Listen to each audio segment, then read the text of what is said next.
ఆదికాండము 28వ అధ్యాయము. ఇస్సాకు యాకోబుని పిలిపించి, నీవు కనాను కుమార్తెలలో ఎవతిని వివాహము చేసుకొనకూడదు.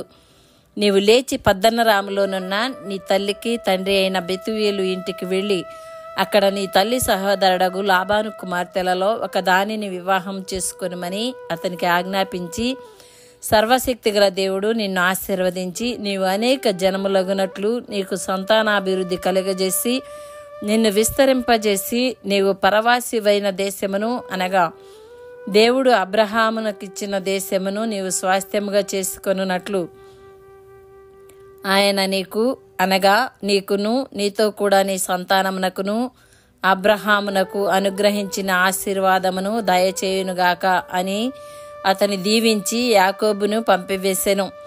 అతడు పద్దనరాములోనున్న సిరియావాడగు బెతుయేలు కుమారుడును యాకోబు ఏశావుల తల్లియగు రిబ్కా సహోదరుడునైన లాబాను నొద్దకు వెళ్ళెను.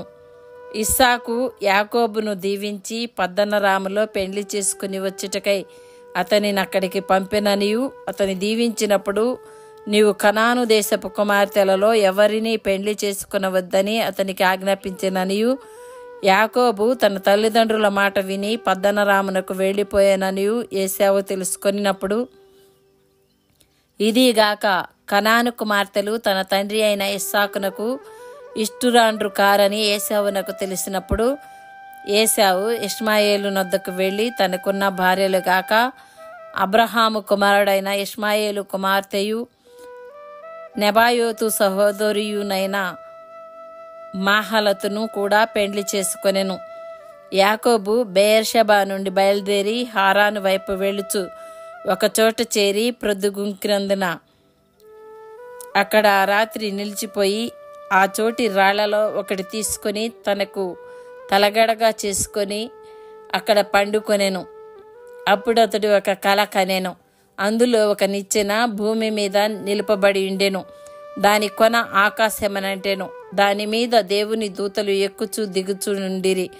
మరియు యెహోవా దానికి పైగా నిలిచి, నేను నీ తండ్రి అయిన అబ్రహాము దేవుడను ఇస్సాకు దేవుడైన యెహోవాను.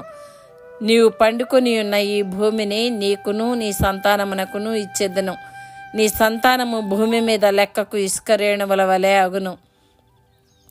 నీవు పడమటి తట్టును తూర్పు తట్టును ఉత్తరపు తట్టును దక్షిణపు తట్టును వ్యాపించెదవు. భూమి యొక్క వంశములన్నీయు నీ మూలముగాను నీ సంతానము మూలముగాను ఆశీర్వదింపబడును.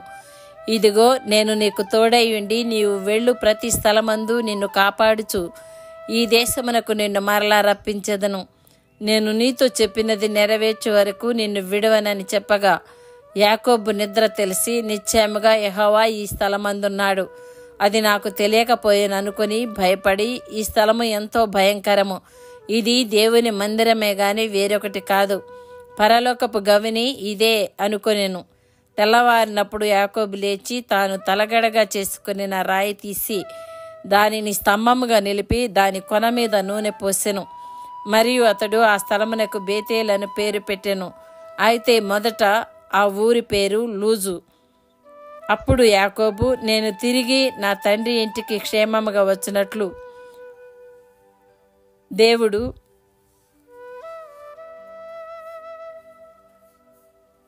నాకు తోడై ఉండి నేను వెళ్ళుచున్న ఈ మార్గములో నన్ను కాపాడి తినుటకు ఆహారమును ధరించుకొనుటకు వస్త్రములను నాకు దయచేసిన ఎడల యెహోవా నాకు దేవుడైండును.